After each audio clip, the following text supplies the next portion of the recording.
Hello, I'm in a 2015 Ford Edge, and today I'm going to show you how to fill your gas tank. So first, on the driver's side here, you should see this safety cover, which should just push to release. So pretty much, yeah, pushing to open it up. It's locked again. It's open. Make sure everything's straight in here. And this is where you put your gas in, fill it up.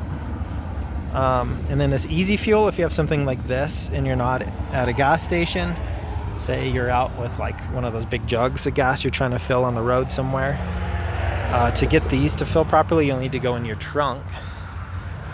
And every one of these easy models should have one of these. So you'll have to use this little funnel here. This is the secret. So this funnel goes into the car, and then in the top here is where you fill your gas. But that's it.